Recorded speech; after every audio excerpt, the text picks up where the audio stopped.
मैं आपसे ये जानना चाहता हूं कि राष्ट्रीय स्वयंसेवक संघ के सरसंघचालक मोहन भागवत और प्रधानमंत्री नरेंद्र मोदी के बीच की मुलाकात में क्या कुछ हुआ। बीच में कुछ ऐसी चीजें हुई जिनको देख करके लगा कि शायद संबंध जो है वो थोड़े से पटरी से उतरे हैं। नरेंद्र मोदी और सरसंघचालक के बीच जो मुलाकात हुई उसमें किन नामों को लेकर चर्चा हुई, आपके सूत्र क्या बता रहे हैं सर? इस वक्त हम जब बात कर रहे हैं तो अब ये वो समय आ गया है जब आरएसएस के तमाम बड़े नेता दिल्ली पहुंच रहे हैं या पहुंचने वाले हैं। लेकिन आज बीजेपी ने, आप ये कह सकते हो कि बीजेपी ने भारतीय राजनीति को यूनिपोलर बनाया। ये उम्र के हिसाब से ये कहा गया कि भाई 60 साल से कम का हो। कि क्या आरएसएस को बीते 10 सालों में कहीं भी ऐसा लगने लगा है कि इस संगठन में यानी कि बीजेपी में उसकी से जो है वो थोड़ी कम होती हुई नजर आई है? अखिलेश सर, स्वागत है आपका एनडीटीवी इंडिया के डिजिटल प्लेटफॉर्म पर। आप देख रहे हैं हमारा ये नया कार्यक्रम अंदर की बात। मैं हूं आपके साथ चंदन भारद्वाज। अंदर की बात इस कार्यक्रम में हम ये कोशिश करेंगे कि पूरे हफ्ते वो तमाम राजनीतिक खबरें जो सुर्खियां बनती हुई नजर आई, उन खबरों को डिकोड करेंगे।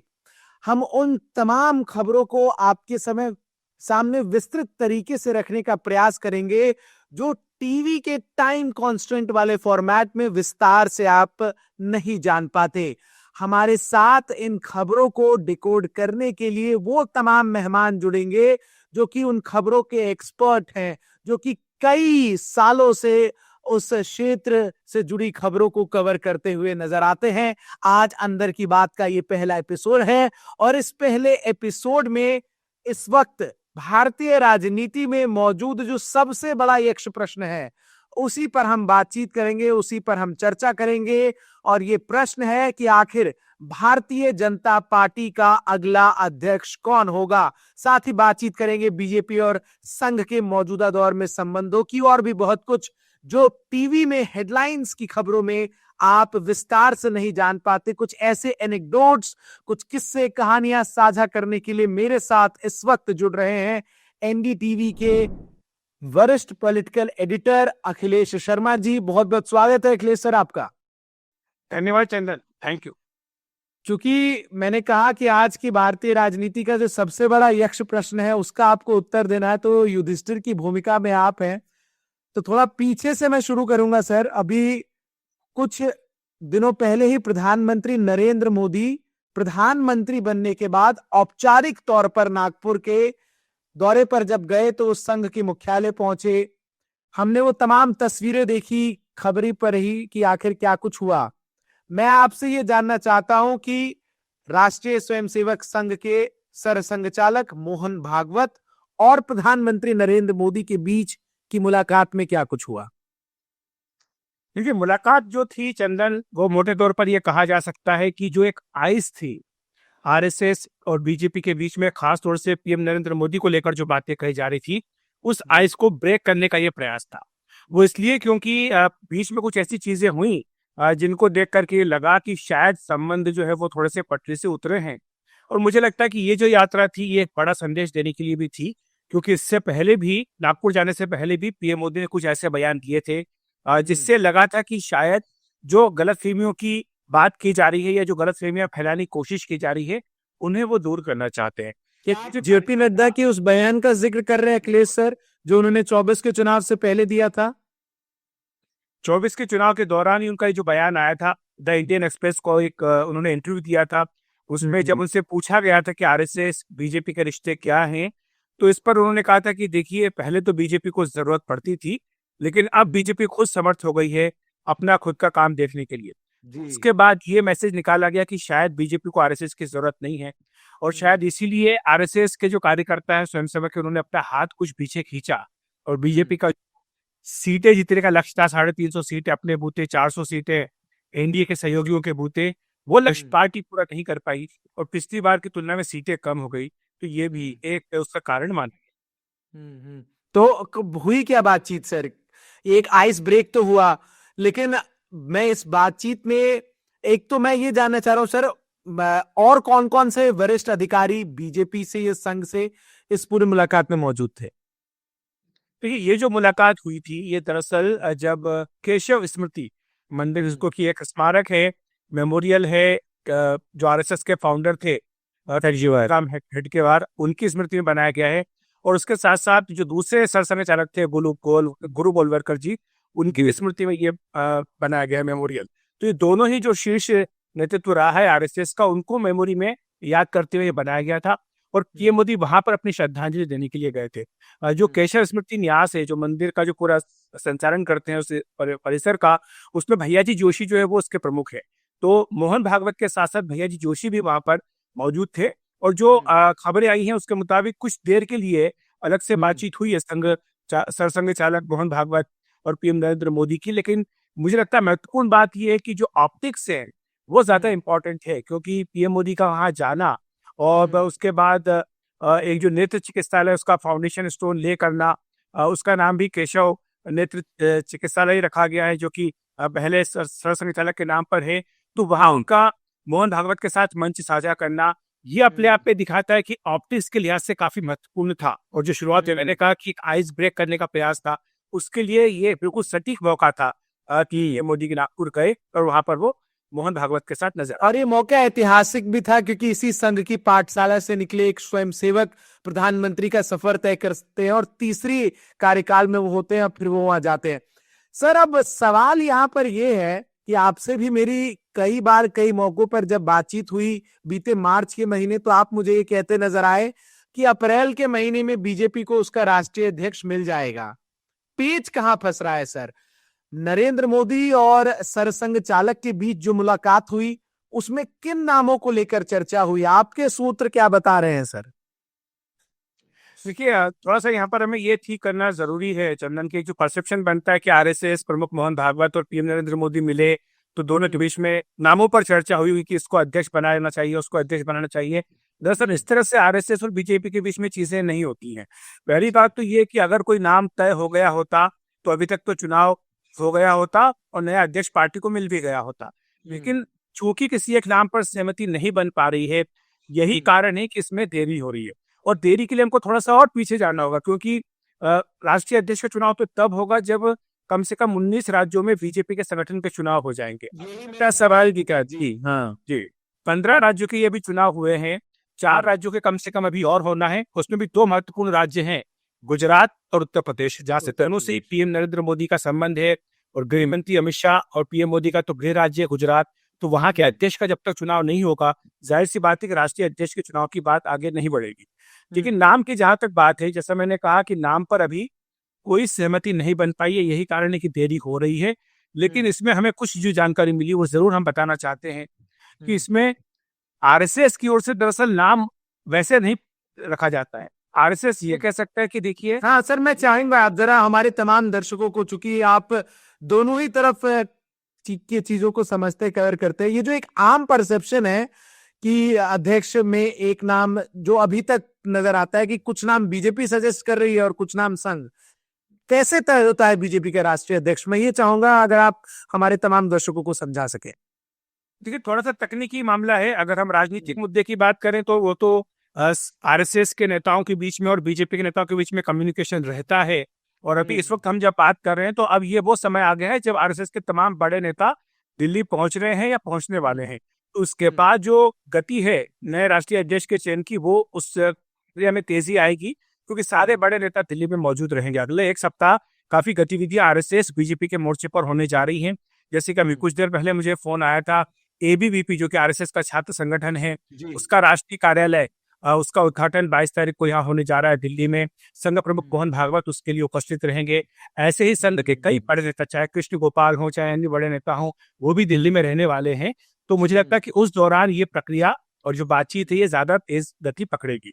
जहां तक नामों का बात है, मैंने जैसे कहा कि क्राइटेरिया आरएसएस की ओर से तय हो जाता है, और जो क्राइटेरिया तय हुआ है उसके बारे में जरूर मैं आपके दर्शकों को बताना चाहूंगा।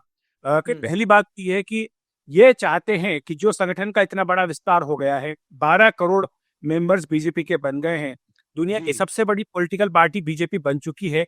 तो आज इसका जो मौजूदा स्वरूप है, इसको संभालना ये एक बहुत बड़ी चुनौती है। इतने सारे विधायक हैं, इतने सारे जिला अध्यक्ष हैं, नगर पंचायत अध्यक्ष हैं, सांसद हैं, इतने राज्यों में सरकार है, मुख्यमंत्री हैं, उप मुख्यमंत्री हैं। तो इतना बड़ा विस्तार बीजेपी का अभूतपूर्व है। मैं काफी लंबे समय से बीजेपी को देखता आया हूँ और मैं कह सकता हूँ कि आज बीजेपी जिस मुकाम पर है, ये बीजेपी का एक तरह से आप कह सकते हैं कि पीक है, शीर्ष है स्वर्णिम दौर कि बीजेपी का स्वर्णिम दौर है। 15 साल पहले, 10 साल पहले बीजेपी शायद इस बारे में कल्पना भी नहीं कर सकती थी, लेकिन आज बीजेपी उस मुकाम पर है। एक वक्त होता था जब आडवाणी जी कहते थे कि बीजेपी ने भारतीय राजनीति को बाइपोलर बना दिया, यानी ये कांग्रेस की धुरी बना दी, बीजेपी की धुरी बना दी।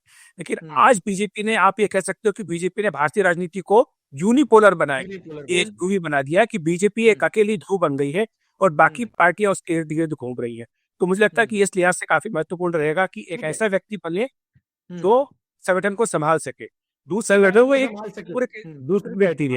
बात ये कि उम्र के हिसाब से ये कहा गया है कि भाई 60 साल से कम का हो, ताकि युवा हो, थोड़ी ऊर्जा रहे, देश भर में दौरे करने होते हैं, इतनी बड़ी पार्टी, सबसे पिछड़ा चुना कार्यक्रम होते हैं, तो उसको संभाल सके, ये बात भी कही गई है। और तीसरी बात ये कही गई है कि मैसेज नहीं देना है, ये नहीं कहना कि भाई हमने ओबीसी को बना दिया, एससी को बना दिया, एसटी को बना दिया, अपर कास्ट को बना दिया। हमें बेसिकली संगठन का एक ऐसा व्यक्ति चाहिए, जो आरएसएस नेताओं ने और बीजेपी नेताओं ने मुझे कहा कि हमें एक ऐसा नेता चाहिए जो संगठन को संभाल सके। हम मैसेजिंग में विश्वास नहीं कर रहे हैं, मैसेज तो बाद में अपने आप निकल करके आ जाएगा, लेकिन अभी संगठन के लिए जरूरी है कि संगठन को संभालने वाला व्यक्ति चाहिए। तो मुझे लगता है आपने जो सर तीन संगठन की है। आपने जो सर 3 क्राइटेरिया दिए हैं, अब मैं इन 3 क्राइटेरिया के लिहाज से आपके सामने कुछ नाम रख रहा हूं।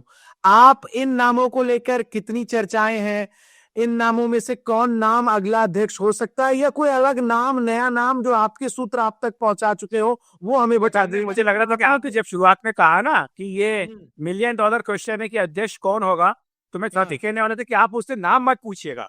तो ठीक है, तो मुझे भी नाम पता नहीं, क्योंकि नाम अभी कोई तय नहीं हुआ है। मैं आपसे कोई नाम नहीं पूछूंगा, लेकिन जो नाम मैं लेकर आया हूं, उन नामों में से किन नामों पर सर्वसम्मति बन सकती है दोनों पक्षों की तरफ से?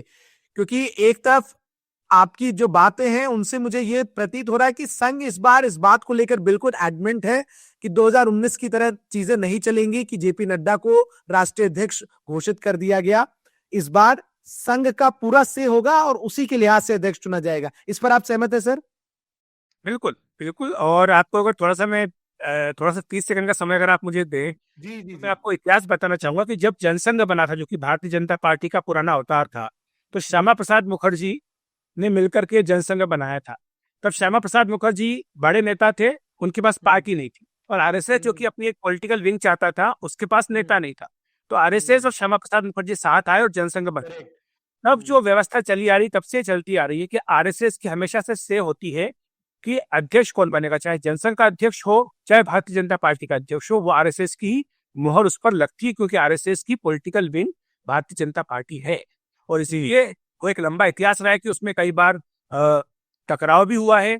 अगर आप इतिहास की बात करें जनसंघ की, तो मौलीचंद्र शर्मा और दीनदयाल उपाध्याय, ये 2 महासचिव बने थे, और श्यामा प्रसाद मुखर्जी के निधन के बाद दीनदयाल उपाध्याय को जिम्मेदारी दी गई जनसंघ की, ना कि मौलीचंद्र शर्मा को, क्योंकि दीनदयाल उपाध्याय आरएसएस बैकग्राउंड के से बाद में अगर आप देखेंगे तो ये इतिहास का एक हमेशा से एक रहा है भारतीय जनता पार्टी और जनसंघ का, कि आरएसएस की पसंद और आरएसएस की पृष्ठभूमि के जो व्यक्ति हैं, उन्हीं को राष्ट्रीय अध्यक्ष की जिम्मेदारी मिलती है। आपने चूंकि ये बात कही है, तो फिर मेरे मन में एक सवाल आता है कि क्या आरएसएस को बीते 10 सालों में कहीं भी ऐसा लगने लगा है कि इस संगठन में, यानी कि बीजेपी में, उसकी से जो है वो थोड़ी कम होती हुई नजर आई है अखिलेश सर?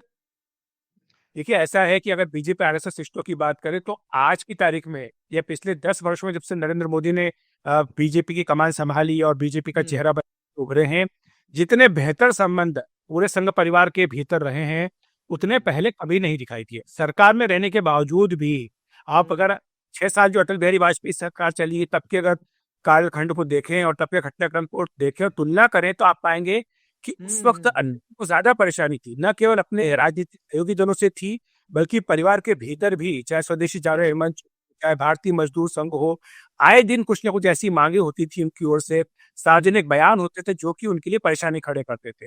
लेकिन पिछले 10 वर्षों में मोदी जी को, जब से मोदी जी यहाँ पर आए हैं, एक तरह से आप कहें कि पूरा फ्री हैंड दिया गया है परिवार की ओर से, और किसी भी मुद्दे पर टकराव नहीं हुआ। क्योंकि देखिए, 2 बड़े मुद्दे जो आरएसएस पिछले 100 वर्षों से लेकर के चलता आ रहा था, जिनमें से एक मुद्दा तो आप मान के चले कि राम मंदिर और 370, जम्मू कश्मीर का अनुच्छेद 370 समाप्ति, और दूसरा था राम मंदिर का निर्माण। ये 2 बड़े मुद्दे आरएसएस के ये पूरे कर दिए हैं पीएम नरेंद्र मोदी ने। तो जाहिर सी बात है कि आपने मुझे सर क्राइटेरिया, जो 3 क्राइटेरिया बताया, उस लिहाज से अब कुछ नाम मैं आपके सामने रखूंगा, लेकिन एक नाम जो आपके इस क्राइटेरिया में नहीं बैठता, लेकिन अब तक की जो तमाम चर्चाएं मीडिया में सामने आई हैं उनमें ये नाम तो सबसे आगे नजर आता है सर, मनोहर लाल खट्टर।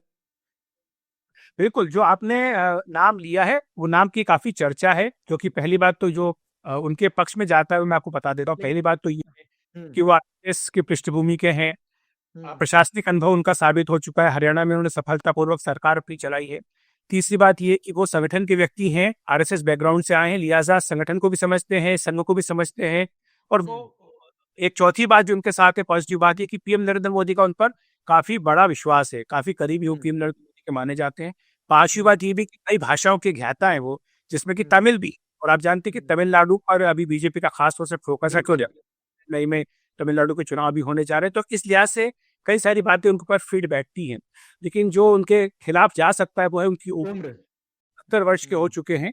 और जैसे मैंने कहा कि चाहेगा कि 60 वर्ष से कम का कोई व्यक्ति हो, ताकि जो दौरे करने होते हैं वो सब वो कर सके। हालांकि 70 वर्ष की उम्र में भी मनोहर लाल खट्टर काफी फिट हैं।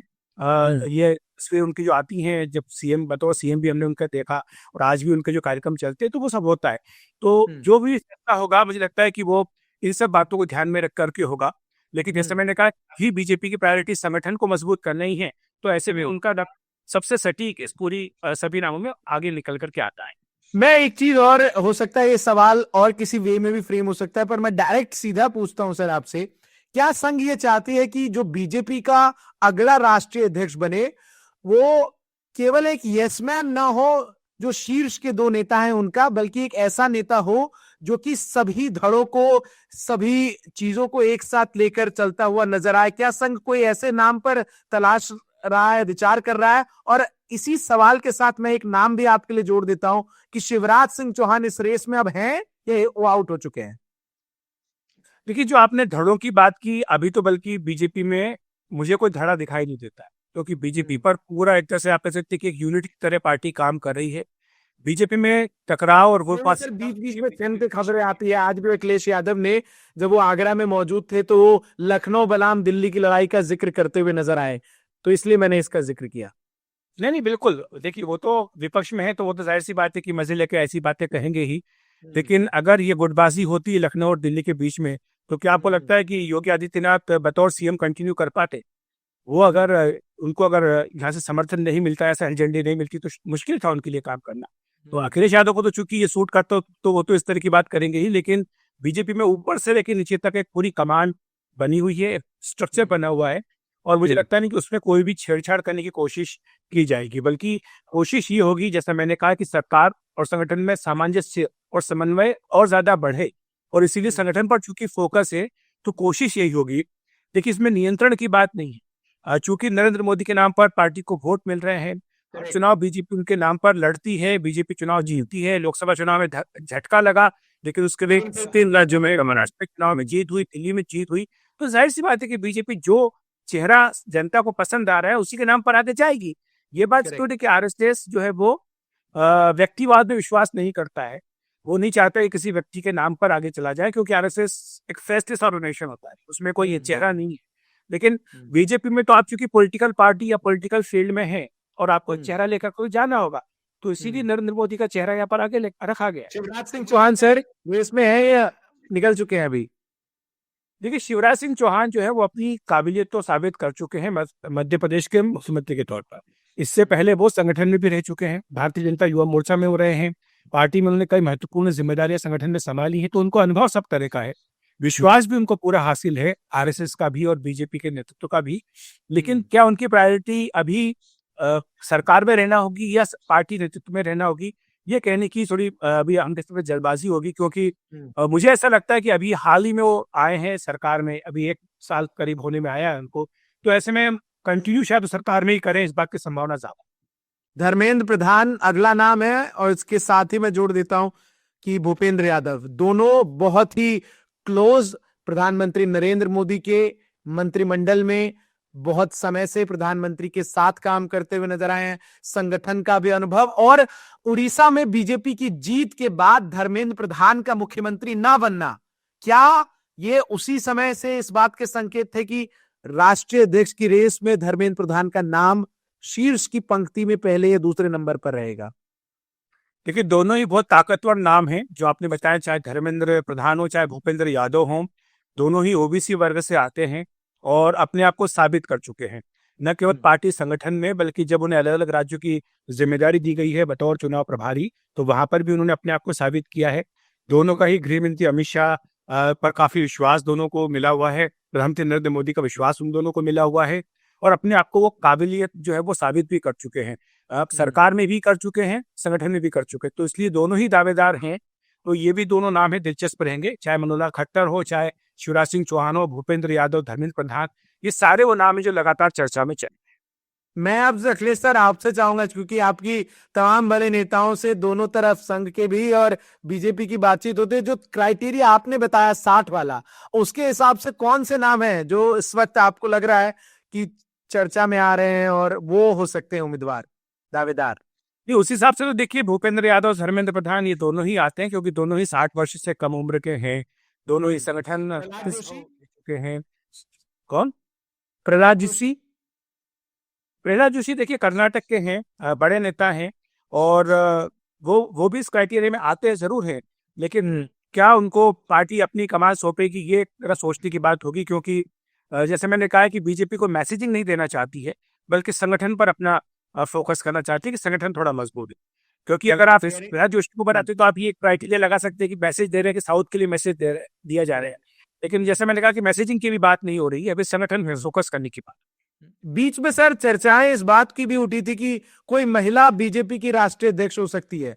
ये चर्चाओं का बाजार पूरी तरीके से समाप्त हो गया है या संभावना इसकी अभी बनी हुई है? देखिए, जब तक नाम घोषित नहीं होता तब तक तो नाम सबके चलते ही हैं। जब मैंने पूछा किसी से कि कौन हो सकता है, तो उन्होंने कहा कि 12 करोड़ मेंबर है, इनमें से कोई भी हो सकता है। तो हमने कहा कि हम सारे 12 करोड़ नाम तो ले नहीं सकते दर्शकों के सामने, एक आध नाम बता दीजिए। बोले नहीं, आप भी काम करिए, हम भी अपना काम कर। एक पे वसुंधरा राजे का नाम था, लेकिन जिस तरीके से राजस्थान में उनको प्रायोरिटी नहीं दी गई, उसके बाद राष्ट्रीय अध्यक्ष पद तो सर लगभग नामुमकिन सा ही उनके नाम के आगे हम सोचे। देखिए, वसुंधरा जी की जो शैली है काम करने की, वो प्रशासन का उनका अनुभव ज्यादा है, सरकार में उनका अनुभव ज्यादा है। अटल जी की सरकार में वो मंत्री थी, बाद में राजस्थान की कमान उन्होंने संभाली। वहां पर भी जब सरकार नहीं थी तो नेता प्रतिपक्ष के तौर पर उन्होंने अपनी जिम्मेदारी निभाई। तो संगठन पर उनका उस तरह से फोकस नहीं रहता है जैसा कि सरकार पर रहा है। जो अनुभव उनका है प्रशासन का ज्यादा है, संगठन का उस तरह का अनुभव उनका नहीं है। तो ऐसे में मुझे लगता है कि वो उस क्राइटेरिया में नहीं आएगी। ठीक है, तो कुल मिला के जो 3-4 नाम अखिलेश सर आपके साथ भी चर्चा में फिल्टर आउट होते हुए नजर आए, उनमें भूपेंद्र यादव, धर्मेंद्र प्रधान, मनोहर लाल खट्टर, ये तीन जो है, जो हम first second third position dice की कहते हैं ना किसी भी कंपटीशन के बाद, वो उस तरीके से नजर आते हैं। एक चीज और मैं सर आपसे ये समझना चाहूंगा कि जो अब हम, चूंकि हमने बात की कि अभी 6 राज्य हैं जहां पर जो बीजेपी के अध्यक्ष कौन होंगे उसका अभी ऐलान होना बाकी है, और सबसे इंटरेस्टिंग उसमें उत्तर प्रदेश का है। स्वतंत्र देव सिंह, बीएल वर्मा, रामशंकर कटेरिया या फिर हरीश द्विवेदी, कौन होगा अगला उत्तर प्रदेश बीजेपी का अध्यक्ष सर? देखिए, बीएल वर्मा का नाम सबसे आगे चल रहा है क्योंकि वो ओबीसी वर्ग से भी आते हैं, उन्हें यहाँ का केंद्रीय नेतृत्व का भी विश्वास हासिल है। मुख्यमंत्री योगी आदित्यनाथ भी आराम से उनके साथ काम कर सकते हैं, तो बीएल वर्मा का नाम प्रमुखता से लिया जा रहा है। दूसरी बात ये भी है कि जो आपने कठेरिया जी का नाम लिया, तो अगर अनुसूचित जाति वर्ग को अगर कमान सौंपनी है तो उसमें वो भी हो सकते हैं। अगर ब्राह्मण लीडरशिप देनी है तो हरीश द्विवेदी का नाम आपने लिया, दिनेश शर्मा का नाम भी इसके लिए लिया जा रहा है। स्वतंत्र देव सिंह पहले अध्यक्ष रह चुके हैं यूपी के बीजेपी के, और अभी वो मंत्री परिषद में सदस्य हैं, तो ऐसे में उनकी संभावना थोड़ी कम लगती है। लेकिन हाँ, अभी जो वर्तमान में प्रदेश अध्यक्ष हैं भूपेंद्र सिंह जी, उनको माना जा रहा है कि जैसे नया अध्यक्ष नियुक्त होगा उसके बाद निश्चित तौर पर मंत्री परिषद का विस्तार होगा उत्तर प्रदेश में, और उसके बाद उनको सरकार में जगह मिल सकती है। अच्छा, जैसे हम राष्ट्रीय अध्यक्ष के लिए कह रहे हैं कि जो प्रधानमंत्री नरेंद्र मोदी, अमित शाह की पसंद भी हो और संघ की भी पसंद हो, क्या उत्तर प्रदेश के लिए भी ऐसा है कि जो उत्तर प्रदेश के मुख्यमंत्री योगी आदित्यनाथ की भी पसंद हो और संघ की भी पसंद हो और साथ ही केंद्रीय आला कमान की भी पसंद हो बीजेपी की? जाहिर सी बात है, क्योंकि वहां पर देखिए 2027 का विधानसभा चुनाव सिर पर है। अब 2 साल बाद विधानसभा का चुनाव होने जा रहा है। काफी महत्वपूर्ण ये चुनाव होगा क्योंकि लोकसभा चुनाव में बीजेपी को यूपी में झटका लगा। हालांकि बाद में बीजेपी ने अपने आप को संभाला, वहां पर मुख्यमंत्री योगी आदित्यनाथ की अगुवाई में बाद में जो बाई इलेक्शन हुए उनमें काफी अच्छा प्रदर्शन बीजेपी का रहा। तो ऐसे में अब बीजेपी चाहेगी कि 27 की जो चुनौती है उसको अगर पार पाना है तो नया प्रदेश अध्यक्ष जो बनाया जाए वो संगठन के हिसाब से तो मजबूत हो ही, लेकिन संगठन और सरकार में सामंजस्य बिठाने वाला हो। तो ऐसे में निश्चित तौर पर मुख्यमंत्री योगी आदित्यनाथ की पसंद नापसंद वो एक बड़ी भूमिका अदा करेगी। बड़ी भूमिका अदा करेगी। लेकिन कुल मिलाकर ये तमाम नाम जो है वो इस वक्त रेस में, क्या मान ले अभिषेक सर, मई जो है वो महीना तय कर देगा कि अगले राष्ट्रीय अध्यक्ष होगा या और लंबा खींचेगा भी है? देखिए, अभी तक का तो संकेत यही है कि अप्रैल अंत तक प्रदेश अध्यक्षों के चुनाव हो जाने चाहिए। मई के पहले या दूसरे सप्ताह में राष्ट्रीय अध्यक्ष का चुनाव हो जाना चाहिए। और उसके बाद संकेत ये भी है कि जब राष्ट्रीय अध्यक्ष का चुनाव हो जाएगा तो उसके बाद संगठन में बड़े स्तर पर बदलाव होगा। बीजेपी का जो पार्लियामेंट्री बोर्ड है, जो कि सर्वोच्च निर्णायक संस्था है, जहां पर कि अभी थोड़े से लो प्रोफाइल चेहरों को रखा गया है, उनके बजाय जो हाई प्रोफाइल हैं बीजेपी के जो बड़े चेहरे हैं, दिग्गज चेहरे हैं, जिनको रुखसती दे दी गई थी उनको वापस लाया जाएगा क्या? आप इशारा नितिन गडकरी, शिवराज सिंह चौहान जैसे नामों पर कर रहे हैं? निश्चित तौर पर ऐसे नाम जो पिछले पार्लियामेंट्री बोर्ड से ड्रॉप कर दिए गए थे उनकी वापसी हो सकती है। ये भी संकेत हमें मिले हैं। इसी के साथ ये भी संकेत है कि जो नए अध्यक्ष होंगे उनकी टीम में 50% चेहरे बदल दिए जाएंगे। यानी अभी जो मौजूदा महासचिव उनमें से 50% की छुट्टी हो जाएगी, नए महासचिव इसमें रखे जाएंगे और इसमें अधिकांश युवा चेहरों को अलग अलग राज्यों से जगह मिल सकती है। इसके बाद ये बड़ी बात ये भी है चंदन कि जब ये कवायद पूरी हो जाएगी संगठन की तो उसके बाद संभावना है कि बिहार विधानसभा चुनाव से पहले मोदी मंत्रिपरिषद का भी विस्तार हो। अभी 9 सीटें खाली हैं मंत्रिपरिषद में। अभी 72 मंत्री हैं, ये मोदी को मिलाकर 81 तक हो सकते हैं। तो इस लिहाज से 9 सीटें खाली है, लेकिन पूरी सीटें तो कई भरी नहीं जाती हैं।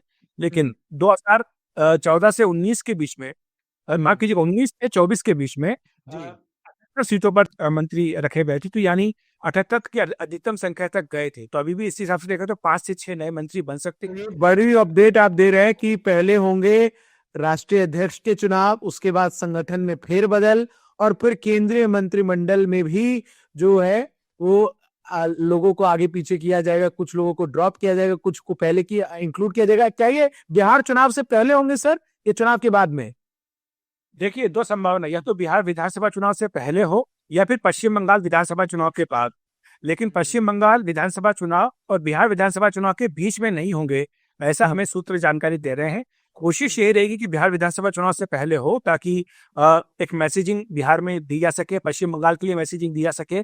और साथ ही एआईएडीएमके जो अभी नया सहयोगी दल बना है, एनडीए में वापस वापसी की है, उनको भी क्या मंत्रिपरिषद में जगह मिलेगी, ये भी देखने की बात होगी। आपने चूंकि एआईएडीएमके का नाम ले लिया तो ये सवाल मैं आपसे पूछ लूं, क्योंकि मुझे पता है आपको पक्का पता होगा अन्नामलाई की भूमिका क्या होने वाली है आने वाले समय में बीजेपी में। देखिए, अन्नामलाई के बारे में यह कहा गया है कि अन्नामलाई की बहुत महत्वपूर्ण भूमिका रहेगी। बल्कि हैरानी है कि जब आपने अध्यक्षों के नाम लिए तो आपने अन्नामलाई का नाम नहीं लिया। मैं लेने वाला था जसमीन सर, मैं लेने वाला था वो नाम, लेकिन अब फिर उस नाम से पहले मेरे मन में एक सवाल भी था आपसे जो मैं आप पूछ ही लेता हूं। वो ये कि एक चीज और जो संघ के हलकों से चीजें निकलकर सामने आई है कि संघ बीजेपी के महत्वपूर्ण पदों पर बाहर से आए लोगों को, लेटरल एंट्री वाले लोगों को बिठाने के पक्ष में नजर नहीं आ रहा है, ऐसी खबरें उड़ती हुई आई। इसलिए मैंने अन्नामलाई का नाम नहीं लिया। मेरी ये जो खबर है ये कितनी सही है गलत है ये आप मुझे बता दीजिए। आपकी खबर बिल्कुल सही है, अन्नामलाई का नाम आपने नहीं लिया। इसके पीछे ठोस वजह भी है। जो आपने कहा कि लेटरल एंट्री वाले जो हैं उनको संगठन की जिम्मेदारी नहीं मिलती है। मैं आपको बता दूं, ये आपने बहुत महत्वपूर्ण प्रश्न पूछा और आपने अच्छा किया कि मुझे याद दिला दिया। ये बात मुझे शुरुआत में बोलनी थी, लेकिन जो क्राइटेरिया थे उसमें क्राइटेरिया में ये भी था। मैं राष्ट्रीय अध्यक्ष की बात नहीं कर रहा हूँ, लेकिन जब जिला अध्यक्ष की बात हुई, मंडल अध्यक्ष की, प्रदेश अध्यक्ष की बात हुई, तो उसमें कुछ क्राइटेरिया थे। उसमें क्राइटेरिया ये आप देखिए मंत्रिमंडल में भी जो लोगों को शामिल किया जाए। नहीं, मेन तो अभी संगठन की बात कर लेते हैं। संगठन में मेन तो ये था कि 10 साल, कम से कम 10 साल से आप पार्टी संगठन में सक्रिय हैं, ये उसमें एक बड़ी बात थी। तो इसमें अपवाद भी कुछ हैं। अपवाद मैं आपको बता देता हूँ। केरल में जैसे कि राजीव चंद्रशेखर को अध्यक्ष बनाया गया है केरल बीजेपी का। उन्हें अभी ज्यादा वक्त नहीं हुआ बीजेपी में आए हुए, लेकिन उनको जिम्मेदारी दी गई क्योंकि वहां की परिस्थितियां अलग है। इसी तरह से दूसरा नियम ये बनाया गया था कि जब जिला अध्यक्ष है, 60 वर्ष से ऊपर का कोई भी जिला अध्यक्ष नहीं बनाया जाएगा। ये 60 वर्ष का एक नियम भी बनाया गया। लेकिन यहाँ पर भी कुछ अपवाद है। 2-3 जिलों में ऐसा हुआ है जहां पर कि 60 से ऊपर के भी जिला अध्यक्ष बनाए गए। लेकिन मोटे तौर पर 90% से ज्यादा इस नियम को पालन किया गया है। अन्नामलाई के बारे में ये कहा जा रहा है कि राष्ट्रीय अध्यक्ष के लिए ठीक है, नाम उनका आप और हम ले सकते हैं, लेकिन इसमें लेटरल एंट्री वाला रूल उनके आड़े आ जाता है। हिंदी भाषा पर उनकी पकड़ नहीं है, वो उनके आड़े आ सकता है। लेकिन वो युवा हैं, उन्होंने अपने आप को साबित किया है तमिलनाडु में, और ये स्पष्ट कर दिया गया है बीजेपी नेतृत्व की ओर से कि उनकी हॉरिजॉन्टल ग्रोथ होगी। यानी ऐसा नहीं कि ये नहीं कि भाई वहां से तमिलनाडु से हटा दिए तो अब बिल्कुल गायब हो जाएंगे, उनको यहाँ पर भी केंद्र में लाया जाएगा, जिम्मेदारी दी जाएगी। अभी आपको बता दूं कि आंध्र प्रदेश में एक सीट खाली हुई है राज्यसभा की, जो वायरस कांग्रेस के सांसद ने इस्तीफा दिया था, तो वो सीट है, उस पर बाई इलेक्शन अभी होना है। तो क्या अन्नामलाई को वहां से राज्यसभा में लाकर केंद्रीय मंत्री बनाया जाएगा, ये भी एक प्रश्न है जिसकी चर्चा यहाँ पर लगातार हो रही है। अन्नामलाई की भूमिका अहम थी। इसके अलावा भी जिस तरीके से खबरें सामने आई हैं कि बीजेपी के अध्यक्ष को लेकर, क्योंकि हमने वो वक्त वाली डिबेट देखी, अमित शाह ने किस तरीके से अखिलेश यादव को बीच सदन में उठकर कह दिया कि भाई 13 करोड़ लोगों की पार्टी है, अध्यक्ष को चुनने में समय लगता है, 25 साल तक सपा के अध्यक्ष आप ही रहेंगे अगले, ये मैं बता देता हूँ। देखिए, बीजेपी हो चाहे जनसंघ, एक अलिखित नियम है। हमने कई सारे रूल्स की बात की, अनरिटन रूल्स की। एक अनरिटन रूल ये भी है कि बीजेपी में और जनसंघ में अध्यक्ष पद के लिए कभी चुनाव, हम कहते हैं कि चुनाव हो रहा है, लेकिन चुनाव नहीं होता है। हमेशा यहाँ पर आम राय से फैसला होता है, और राष्ट्रीय अध्यक्ष की बात नहीं कर रहे हैं, ऊपर से लेकर नीचे तक, जिला अध्यक्ष, मंडल अध्यक्ष तक भी वहां पर चुनाव नहीं होता है, आपसी राय से अपॉइंटमेंट होता है, या कहें कि आप मनोनयन होता है। इसमें ये बिना अपवाद के नियम चलता है। 2013 के बारे में जरूर दर्शकों को बताना चाहूंगा, जब नितिन गडकरी को दूसरा कार्यकाल मिलने जा रहा था, तब 2 लोगों ने पर्चा भरने की कोशिश की थी। यशवंत सिन्हा जी ने नॉमिनेशन फॉर्म ले भी लिया था, और साथ ही महेश जेठमलानी, जिनको नॉमिनेशन फॉर्म लेने के लिए पहुंचे थे, लेकिन ये कहा गया कि भाई आप चूंकि एक्टिव मेंबर ही नहीं है पार्टी के, इसलिए आप चुनाव नहीं लड़ सकते। हालांकि तब परिस्थितियां ऐसी बदली कि फिर नितिन गडकरी को दूसरा कार्यकाल नहीं मिला था, और बाद में फिर राजनाथ सिंह को जिम्मेदारी सौंपी गई। और उस समय भी, अगर मेरी याददाश्त ठीक है, उस समय भी थाने में मुलाकात हुई थी उस समय के बीजेपी के सर्वोच्च नेता लाल कृष्ण आडवाणी और सरसंघचालक मोहन भागवत के बीच, और फिर यह फैसला लिया गया था सर कि शायद राजनाथ सिंह को जो है वो पर्चा भरवाया जाए आखिरी दिन। जी हाँ, और ये हुआ क्योंकि आपको याद होगा कि गडकरी के ऊपर तब आरोप लगाए गए थे, और जो उनका पूर्ति समूह था उसके ऊपर जो है छापे डलवाए गए थे इनकम टैक्स की ओर से, और उसमें कहा गया था कि ये साजिश है, क्योंकि कुछ लोग थे जो नहीं चाहते थे कि नितिन गडकरी दोबारा अध्यक्ष बने पार्टी के, तो इसके पीछे साजिश भी देखी गई। हालांकि नितिन गडकरी ने तब स्पष्ट कर दिया था कि उनका या उनके समूह का किसी भी तरह से कहीं पर कोई इन्वॉल्वमेंट नहीं है, लेकिन बाद में आपने देखा भी कि जब हुआ तो कहीं पर उनका कुछ निकला नहीं, नाम नहीं, इसलिए बात तब उठी भी थी, लेकिन उस कारण से उनको दूसरा कार्यकाल नहीं मिल पाया था, और तब राजनाथ सिंह को पार्टी का राष्ट्रीय अध्यक्ष बनाया गया था। तो यार उसके बाद ये कुछ इतिहास है, क्योंकि नरेंद्र मोदी फिर 14 में प्रधानमंत्री पद के उम्मीदवार घोषित हुए, और फिर उसके बाद से जिस तरीके से बीजेपी अपने शीर्ष पर शिखर के है, वो अपने आप में एक अलग कहानी है। बहुत बहुत शुक्रिया अखिलेश सर आपका हमारे साथ जुड़ने के लिए, हमें समय देने के लिए। हमारी ये कोशिश रही कि हम हर हफ्ते आपके समय में से थोड़ा सा समय जो है वो हम आपसे दरख्वास्त करके मांगे। सोशल मीडिया के प्लेटफॉर्म पर आप बहुत एक्टिव रहते हैं, और आपके तमाम जो एक्सपर्ट पोस्ट हैं उनके भी कई मायने हैं। अगली बार से मैं कोशिश करूंगा कि कुछ उनके मायने भी समझने की आपसे मैं कोशिश करूं। हफ्ते भर आप किन बड़ी सियासतदानों से मिले, क्या कुछ उन्होंने अंदर की आपको खबरें दी, ये सब अंदर की बात कार्यक्रम में हम दर्शकों तक एक बिल्कुल सीधे सपाट फॉर्मेट में, जिसमें वो राजनीतिक गलियारों में अंदर क्या कुछ चल रहा है ये जान पाए, ये समझ पाए, ये मैं आपसे आज वादा लेते हुए इस एपिसोड को यहीं पर समाप्त कर रहा हूं। बहुत बहुत शुक्रिया सर आपका हमें समय देने के लिए। Thank you. तो अंदर की बात में आज के लिए बस इतना ही। अगले हफ्ते फिर मुलाकात होगी हफ्ते भर की शीर्ष राजनीतिक खबरों के साथ, और उन खबरों को कवर करने वाले वरिष्ठ पत्रकारों के साथ। बहुत बहुत शुक्रिया। देखते रहिए आप एनडीटीवी इंडिया का डिजिटल प्लेटफॉर्म।